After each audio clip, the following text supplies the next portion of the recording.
information. Some of you are old enough to remember when the Shah of Iran was ruling Iran. Anybody? Well, yay, hooray.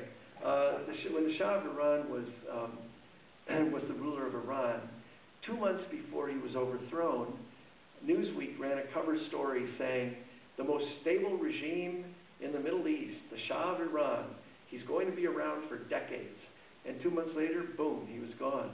What the hell?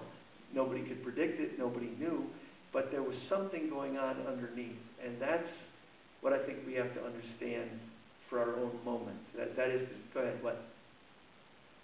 Oh, were you going to, go ahead, what? Me?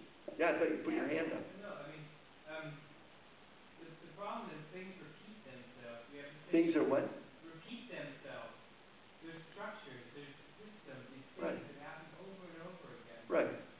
And I mean, in Iran, it's not much different now. And you know, these things recurring. What's not much different? Yeah, there's the extremely. I mean, there was especially a brink where there could have been a revolution again, yeah, that mimicked the revolution of 30 years ago, whatever it was, but it didn't happen, you know. And there's these recurring structures that go on and on over and over again, where it's not about being the end of history, but it's the feeling that the same shitty things keep happening. Well, yeah, that is a feeling in the short run, and let's face it, all of our lives are kind of lived in the short run. I mean, what's 65 years? That's how old I am. It's a blink of an eye. But to say nothing changes would kind of be to say British colonialism, didn't that come to an end on some level? I mean, didn't they stop owning colonies? Didn't race slavery end in the United States? Isn't that worth noting? So something happened, right? I'm not making a case for progressive change, incidentally. I'm just saying that if you were, what I'm saying, Nathan, is if you were alive in 1830 and you were living anywhere in the United States, chances are you'd have thought of slavery as normal. It's normal. The frame was that slavery is a normal thing. It took courage, will, extreme action, a changing of consciousness, a changing of the frame, to the point where slavery became unacceptable. But it was very much in the normal. If you did oppose slavery in 1830, you would have opposed the Constitution, the law, your Bible, your preacher, your parents, your friends. I'm not saying you wouldn't have done it, but I'm saying it would have taken a pretty extreme act of consciousness on your part. So here we are living, I mean, he's an American, so I'm speaking when I say we. Here we are living in America in 2008, and we have 2.4 million of our fellow citizens in prison, and that feels kind of normal to us.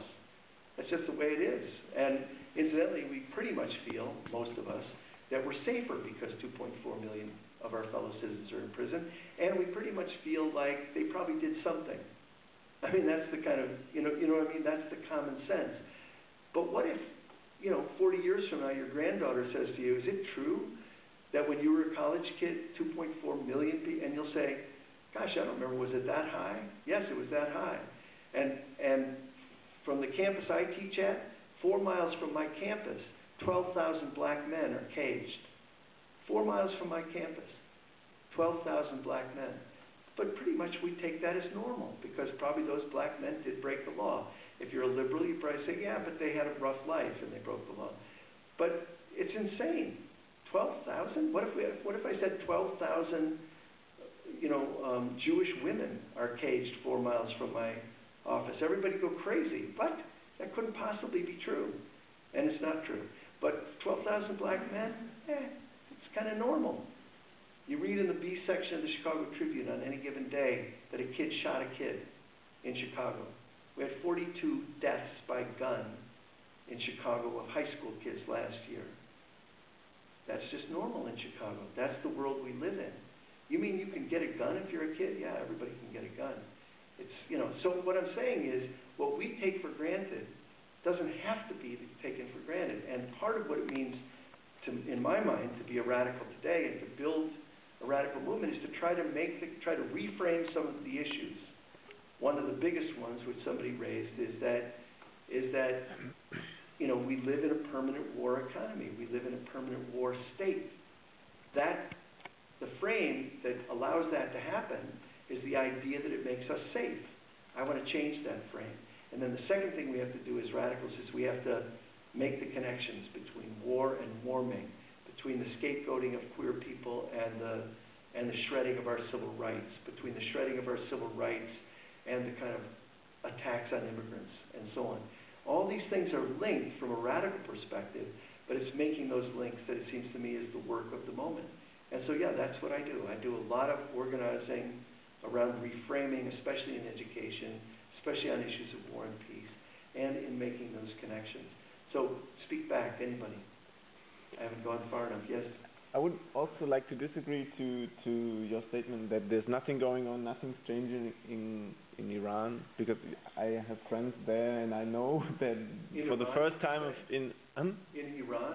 Yeah, I was in Iran 2 years ago and I know people from there, know exiled Iranians like living in Mainz, and for the first time in 30 years since this regime has been installed, there have been millions on the streets, and they are not protesting against Khamenei, Ahmadinejad, and all these fascists. So there has been change, and I wouldn't say there's that. There's change in a lot of places, and I want to give you two other quick examples. One, two political movements that you might not know about that are huge in the United States. One is the immigrant rights movement. We have 12 million illegal immigrants in the United States right now, and for the first time in history, they've been coming forward and saying, my name is Jose Lopez, I've been here 12 years, I own an auto body shop, and I'm illegal. And that's just unheard of, and people are standing up and being identified, and a huge political movement is growing.